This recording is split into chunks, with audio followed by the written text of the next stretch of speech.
오늘 하나님 주신 말씀 함께 나누겠습니다. 누가복음 8장 22절부터 39절까지 말씀입니다. 자, 먼저 22절, 23절을 먼저 같이 봉독하도록 하겠습니다. 하루는 제자들과 함께 배에 오르사 그들에게 이르시되 호수 저편으로 건너가자 하시매 이에 떠나 행선할 때에 예수께서 잠이 드셨더니 마침 광풍이 호수로 내리침에 배에 물이 가득하게 되어 위태한지라. 아멘. 자, 우리는 지금 예수님이 걸어가신 그 사역의 길을 뒤따라가고 이제 우리는 끝내 십자가의 그 마지막 그 자리까지 우리가 함께 할 건데요. 오늘 우리가 함께 가볼 곳은 예수님이 배를 타고 가셨던 그 갈릴리 바다 한복판입니다. 자, 배를 타고 지금 갈릴리 호수를 건너가고 계시는데 어디로 가고 있냐면 8장 26절에 보니까 거라사 지역으로 가신다 이렇게 되어 있어요. 지도를 좀 보시면 지금 가버나움에서 이 거라사라고 하는 이 갈릴리 호수의 동쪽에 위치한 이곳으로 지금 예수님께서 제자들과 함께 배를 타고 가시는 거예요. 자, 그런데 갑자기 광풍이 불어서 거친 파도가 치기 시작하고 배 안에 물이 들어오기 시작합니다. 그래서 점점점 배가 가라앉기 시작해요. 근데 예수님은 그 안에서 주무시고 계세요.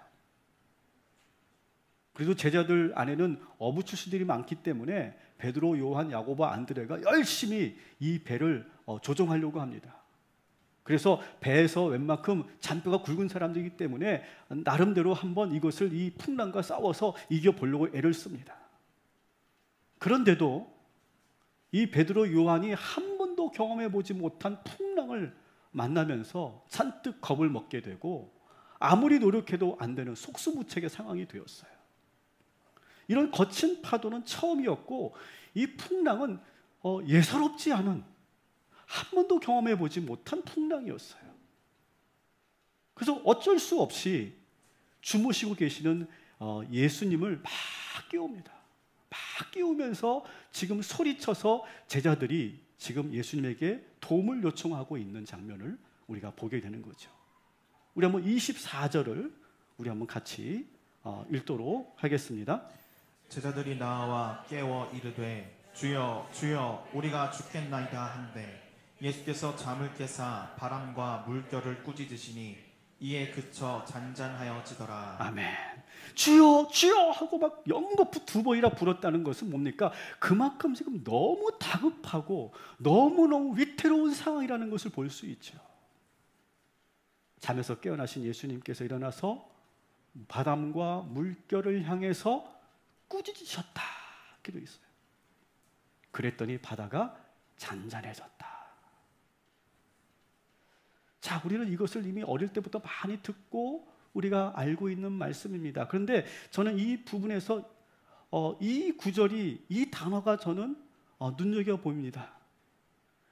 예수님께서 바람과 바다를 뭐 하셨대요? 꾸짖으셨대요. 여러분, 꾸짖는다는 건 뭡니까? 한마디로 말하면 혼내는 거예요. 혼내는 거. 왜 혼냅니까? 뭘 잘못했으니까 혼내는 거 아니겠어요? 여러분, 근데 여러분, 바람과 바다 이건 자연 현상 아니에요? 자연 아니에요? 자연? 바람이 뭘 잘못했죠? 왜 꾸짖으시는 거죠? 여러분, 우리 이럴 때 많이 있잖아요. 세차를 하고 탁 나왔는데 갑자기 비가 와.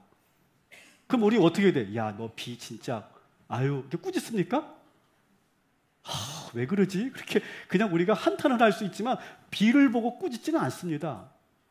오늘 권사님이 오늘 우리 남부 지역 가뭄을 위해서 기도하셨는데 비 안 온다고 막 하늘을 보면서 꾸짖지 않습니다. 왜냐하면 자연현상이잖아요. 근데 여러분, 오늘 예수님은 이 바람과 바다를 보고 꾸짖으셨대요. 뭘 잘못한 걸까요?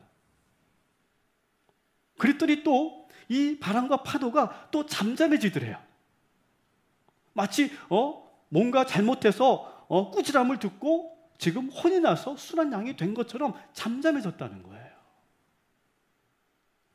왜 예수님은 꾸짖으셨을까? 이런 질문을 가지고 오늘 말씀을 우리가 한번 더 읽어가도록 하겠습니다. 이 거친 풍랑을 뚫고 도착한 곳이 어디라고 그랬죠? 거라사라고 하는 곳인데, 이 거라사에 도착하자마자 왜 예수님이 꾸짖으셨는지를 우리가 알게 됩니다. 자, 26절부터 28절까지 같이 읽겠습니다. 그들이 갈릴리 맞은편 거라사인의 땅에 이르러 예수께서 육지에 내리심에 그 도시 사람으로서 귀신 들린 자 하나가 예수를 만나니 그 사람은 오래 옷을 입지 아니하며 집에 거하지도 아니하고 무덤 사이에 거하는 자라. 예수를 보고 부르짖으며 그 앞에 엎드려 큰 소리로 불러 이르되 지극히 높으신 하나님의 아들 예수여, 당신이 나와 무슨 상관이 있나이까? 당신께 구하노니 나를 괴롭게 하지 마옵소서 하니. 여러분, 아멘. 여러분 아시겠어요? 왜 지금 예수님께서 바람과 바다를 꾸짖으셨을까요? 지금 이 갈리 바다에서 지금 일어났던 이 풍랑은요, 단순한 자연 현상이 아니었던 거예요. 예수님께서 거라사 지역으로 오시는 것을 보고 있는 영적 세력들이 있었어요. 그 세력들이 예수님의 상륙을 막으려고 불러일으킨 풍랑이었어요. 예수님께서 이 거라사로 왜 오시는지 잘 알고 있었던 귀신들이 사력을 다해서 예수님이 상륙하지 못하도록 공격하고 막았었던 거예요. 예수님은 바람과 바다 뒤에 보이지 않는 영적 세력을 보고 계셨기 때문에 그들을 꾸짖으신 거죠. 지금 바람과 바람, 어떤 자연 현상을 꾸짖은 게 아니라는 거예요.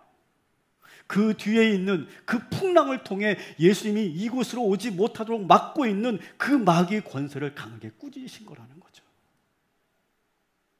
마귀의 공격은 베드로, 요한도 감당할 수 없을 만큼 그렇게 상당히 위협적이었지만 예수님은 이미 그 영적인 흐름을 알고 계시기 때문에 배에서 주무셨던 거예요. 그리고 단번에 그들을 호통치시면서 그 모든 풍랑을 꾸짖으시면서 물리치신 거죠. 저는 예수님과 이 제자들이 배를 몰고 와서 이 거라사 육지에 딱 대는 이 장면이 뭐와 연상되냐면 우리 6.25 때 일어났던 인천 상륙작전이 연상되더라고요. 영적 반격을 시작하는 장면이라고 볼 수 있는 거예요. 이제 상륙하자마자 예수님과 제자들이 이제 육지에 무태 발을 딛자마자 귀신 들린 사람이 예수님에게 달려옵니다. 그는 아무것도 걸치지 않은 알몸 상태에서 무덤에서 지내던 사람이었어요. 겉으로 보기는 상당히 흉측하고 그리고 무섭고 다가서기 어려운 그런 존재처럼 보이지만 사실은 그는 너무너무 불쌍한 사람이에요. 그의 입을 통해 귀신의 소리를 듣게 되죠. 지극히 높으신 하나님의 아들 예수여, 당신이 우리와 무슨 상관이 있나이까? 제발 부탁한데 나를 가만히 내버려 두소서라고 지금 고래고래 소리를 지고 있는 거예요. 귀신들은 예수님이 왜 이곳으로 오셨는지 그 이유를 너무나 잘 알고 있어요. 귀신 들린 이 사람으로부터 이 귀신들을 분리시켜서 쫓아내서 이 사람이 정상적인 삶을 살 수 있도록 도와주시기 위해서 풍랑을 헤치고 여기까지 오신 거죠. 그리고 지금 이 거라사라고 하는 이 지역은 영적인 흐름이 상당히 좋지 않기 때문에 이 영적인 흐름을 바꾸기 위해서 지금 이 풍랑을 이겨내고 여기 오신 거예요. 예수님께서 그 귀신의 말을 들을 리가 없습니다. 예수님은 곧바로 귀신을 꾸짖으십니다.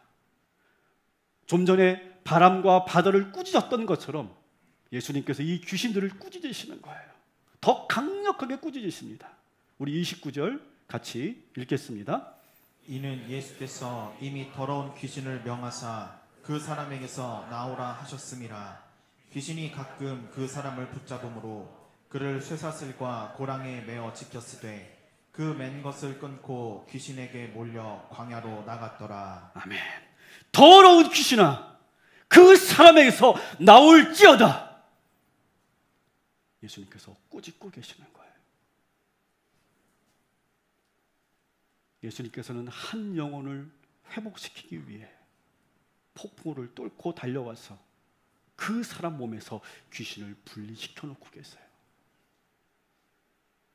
여러분, 오늘 우리가 예배 드릴 때 우리 주님께서 우리 안에 있는 더러운 모든 것들을 분리시켜 주시고 쫓아내 주실 줄 믿습니다. 오늘 우리는 그것을 우리가 사모하면서 이 예배를 드려야 되는 거예요. 사람 몸에서 쫓겨나온 이 귀신들이 막 괴로워합니다. 그러면서 잠시 예수님과 대화를 나누는 장면이 나오죠. 30절 같이 읽겠습니다. 예수께서 내 이름이 무엇이냐 물으신즉 이르되 군대라 하니 이는 많은 귀신이 들렸음이라. 아멘. 자, 보니까 지금 이 한 사람 몸에 귀신 하나가 들어간 게 아니라는 거예요. 여러 귀신들이 한꺼번에 들어갔다는 거예요. 우리 여러분 본문의 군대라고 하는 이 단어는 영어 성경으로 보면 레기온이라고 이렇게 번역이 되어 있어요.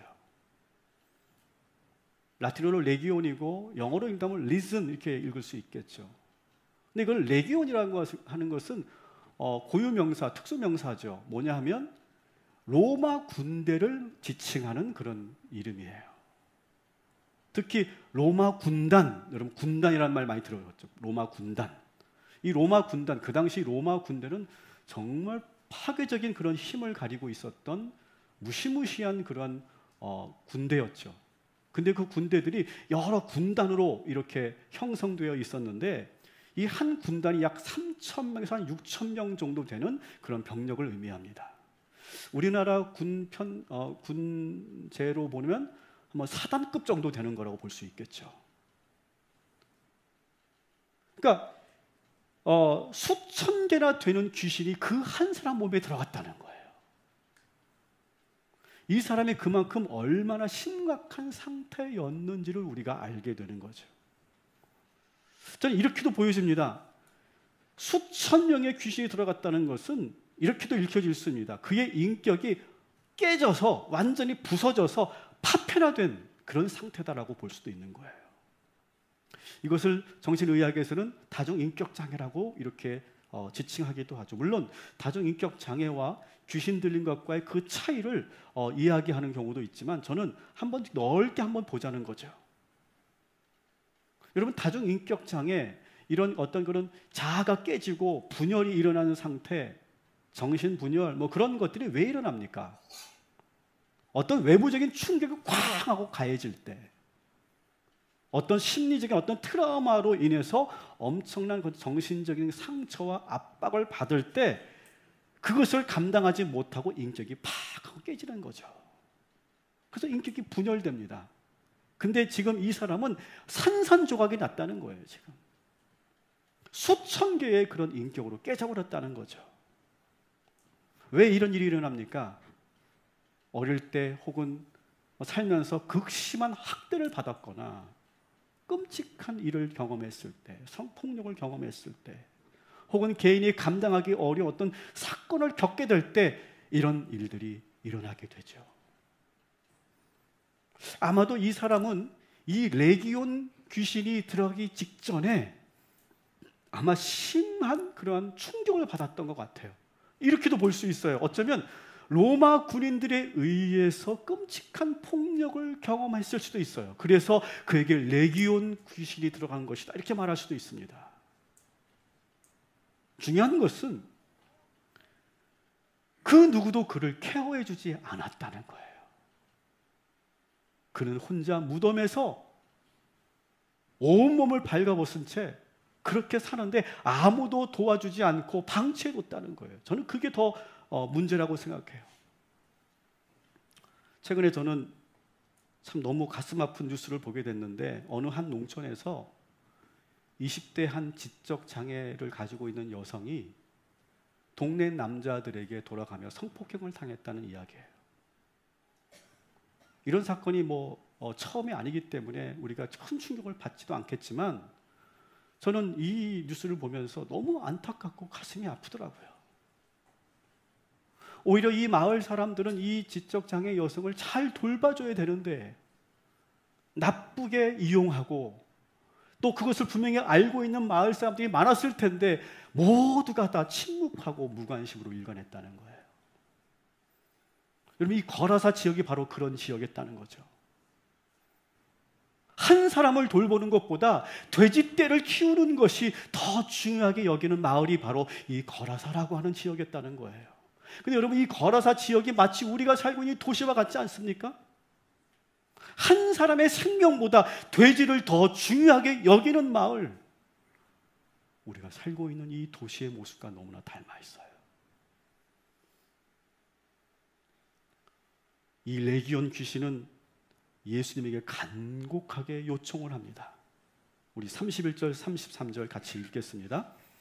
무저갱으로 들어가라 하지 마시기를 간구하더니 마침 그곳에 많은 돼지떼가 산에서 먹고 있는지라 귀신들이 그 돼지에게로 들어가게 허락하심을 간구하니 이에 허락하시니 귀신들이 그 사람에게서 나와 돼지에게로 들어가니 그 떼가 비탈로 내리다라 호수에 들어가 몰사하거늘. 아멘.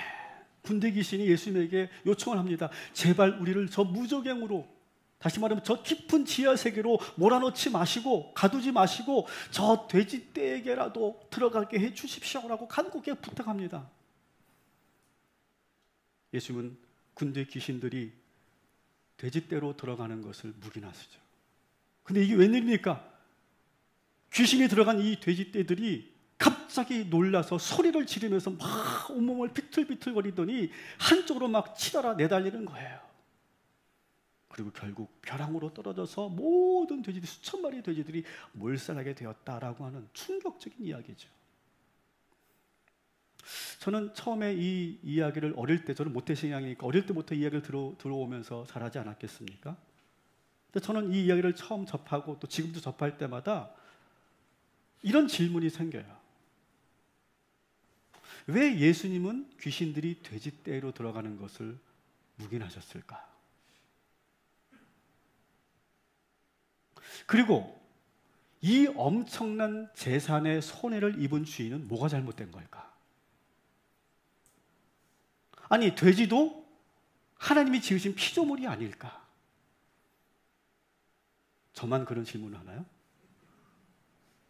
참 감사한 건 저에게 한 분도 저에게 이런 질문을 하신 적이 없으셨어요. 저는 그래서 참 편하게 목회를 하고 있는 것 같아요. 만일 여러분이 지금 저에게 이 질문을 던진다면 전 여전히 당황할 것 같아요.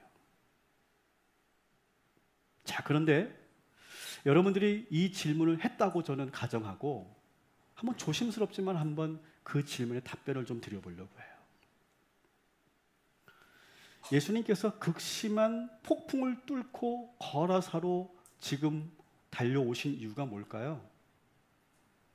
지금 이 거라사라고 하는 이 마을은 영적으로 심각한 문제가 있습니다. 도덕적으로 심각한 문제가 있는 마을이었어요. 그들의 삶이 어떻습니까? 그들의 삶은 한 영혼을 관심 갖기보다는 그저 돼지떼를 키우는 것이 자기 인생의 우선이었던 마을이었다는 거죠. 그리고 이 거라사라고 하는 지역은 어떤 곳이냐? 소위 이방 갈릴리라고 불리는 곳이었어요. 한번 지도를 보여주시면 이 갈릴리를 이렇게 동쪽과 서쪽으로 나눌 수 있어요. 그래서 이 동쪽은 주로 대부분 이방인들이 살고 있었고요. 저 서쪽은 유대인들이 대부분 살고 있었어요. 그래서 갈릴리를 두 개로 나누어서 이방 갈릴리, 유대 갈릴리 이렇게 불렸고 이 거라사라고 하는 이 지역은 이방 갈릴리에 해당됩니다. 자, 그렇기 때문에 지금 이 거라사에는 수천 마리의 돼지를 키우는 그런 사람들이 있었다는 거죠. 여러분, 율법에 따르면 유대인들은 돼지고기를 못 먹게 돼 있었어요. 왜 못 먹습니까? 굽이 갈라진 짐승은 먹으면 안 된다라고 하는 그런 율법이 있었거든요. 우리 족발 먹어봤잖아요. 그죠? 갈라져 있잖아요. 그러니까 이 이방 지역은 율법도 모르고 하나님의 뜻도 모르는 그런 이방인들이 살고 있는 곳이었어요. 물론 그것이 문제라고 하는 것은 아니에요. 예수님께서는 유대인이든 이방인들이든 정말 당신이 필요한 곳이라면 어디든지 달려가시는 분이라는 거죠. 더구나 이 지역 사람들은 아까도 계속 강조해서 말씀드리지만 귀신 들린 한 영혼보다 돼지가 더 중요한 사람들이었다는 거죠. 서로 무관심하고 서로 사랑하지 않는, 자기 이익만 위해서 사는, 그렇게 속물이 되어가는 그런 사람들만 모여있는 도시가 바로 거라사라고 하는 곳이었어요. 주님은 이 지역에 있는 그 한 사람과 그 지역에 있는 사람들을 구원하시기 위해서 달려가시는 것이죠. 만일 여기에서 이 군대 귀신을 방치해 둔다면 마을 전체가 마귀로 점령제가 될 것이고, 그리고 완전히 지배되는 그런 마을이 될 것이기 때문에, 절체절명의 상황이었기 때문에 지금 예수님께서는 달려간 것이고 거기서 귀신들을 내모신 것이죠. 그런 지금 위급한 다급한 상황 속에 있는 그 마을의 상황을 우리가 보고 알아야 이 질문이 해결된다는 거예요. 야, 저 돼지떼 그거 얼마나 아깝냐. 저거 한 마리당 두당 몇 마리씩 치면 한 50만 원씩만 치면 저거 2,000마리면 저거 얼마야. 여러분 그렇게 한가하게 이런 걸 계산할 때가 아니라는 거예요. 그런 질문을 하기에는 너무너무 심각한 상황이 바로 이 거라사 지역에 있다는 거예요. 그리고 이 레기온 군대가 돼지들에게 들어가서 이렇게 돼지들이 죽은 것이지 예수님께서 돼지들을 죽게 한 것은 아니었거든요. 귀신들이 들어오니까 돼지들이 놀라서 발작을 일으키면서 내달렸던 것이지 예수님께서 돼지들을 죽게 하신 것은 아니었다는 거죠. 저는 오늘 이 말씀을 묵상하면서 여러분들에게 세 가지를 여러분들과 함께 나누기를 원합니다. 여러분, 폭풍까지도 잠잠케 하는 예수님을 의지하시기를 주님의 이름으로 축원합니다. 제자들은 마지막 순간까지 어떻게든 자기들이 해보려고 했어요. 자기들이 어떻게든 이 문제를 해결해 보려고 합니다. 지금 우리 옆에 예수님이 계시는데 예수를 부르지 않고 우리가 어떻게든 해보려고 합니다. 우리는 지금 우리 안에 계신 예수님을 빨리 깨우고 도와달라고 우리가 부르짖고 기도해야 되는데 끝까지 나 혼자 해보려고 하는 사람들이 결국 범하는 잘못이 바로 이런 실수라는 거예요. 사랑하는 여러분 바로 옆에 우리 주님이 계심을 믿으시기 바랍니다. 그 주님께서 주무시고 계시는데 여러분 주님을 부르시면 주님께서 우리의 모든 인생의 풍랑을 잠잠케 하여 주실 줄 믿습니다. 근데 이게 쉽게 잘 되지 않더라고요. 다 해보고 끝내 다 해보고 다 잃고 다 무너지고 망가진 다음에서야 비로소 그때 예수님을 부르는 경우가 너무나 많이 있어요. 참 안타까운 일이에요. 바로 옆에 계신 우리 주님을 부르짖고 주의 도움을 구하시기를 다시 한번 주님의 이름으로 축원합니다. 두 번째, 지금 여러분 앞에 불고 있는 이 세찬 바람은 무엇인가? 예수님께서는 이 바람이 예사로운 바람이 아니고 단순한 자연현상이 아니라는 것을 알고 계셨어요. 겉으로 보기에는 자연현상이고 우연처럼 보이는데 우리가 보지 못하는 영적인 원인이 있을 때가 참 많이 있어요. 한번 예를 들어볼까요? 이상하게 우리 가족 안에서 갈등이 일어납니다. 여러분 사람이 싫으면요 별게 다 싫습니다. 발자국 소리도 싫어요. 그 사람이 들어오는 발자국 소리도 싫어요. 심지어 그 냄새도 싫어요. 목소리도 싫어요. 그럴 때가 있잖아요. 그렇게 미워할 일이 아닌데 정말 한번 그 미움이 확 들어오면요 정말 모든 게 다 싫어지고 미워지고 막 보기 싫고 막 그런 일들이 막 일어나죠. 우리 가족 안에서도. 사업을 하는데 될 듯 될 듯 하면서 항상 그 고비를 넘기지 못하고 항상 그 지점에서 넘어지고 또 넘어지고 또 넘어집니다. 마치 마귀가 욥의 몸을 치듯이 우리의 질병이 마귀의 그런 시험일 때도 있어요. 자꾸 내가 교회에 오는데 교회에서 자꾸 시험 들고 상처받게 할 때가 있어요. 자꾸 부정적인 생각이 자꾸 내 안에서 나를 지배하려고 할 때가 있어요. 막 내 안에 어떤 그런 감정들을 내가 어떻게 주체하지 못하게 내 감정을 막 부글부글 끓게 하는 그 무언가가 존재하고 있다는 것을 우리가 느낄 때가 있죠. 그리고 뜻하지 않은 갑작스러운 사고들이 일어날 때가 있어요. 이것이 단순히 우연일까요? 그 안에는 보이지 않는 우리가 모르는 영적인 원인이 있을 때가 참 많이 있더라는 거죠. 여러분, 제가 여러분들에게 이 말씀을 드리는 것은 모든 것이 다 그렇다는 게 아니에요. 그걸 분별해야 된다는 거예요. 자연적인 현상과 영적인 흐름을 여러분들이 분별하는 것이 더 중요합니다. 모두가 그렇다는 건 절대 아니에요. 그걸 분별할 수 있어야 되고, 정말 이것이 영적인 문제구나, 단순히 우연이 아니고 자연적인 것이 아니라 영적인 문제로구나 라고 하는 것을 여러분 분별하게 될 때, 여러분 그 문제를 주님 앞에 내어놓고 기도하시기를 주님의 이름으로 축원합니다.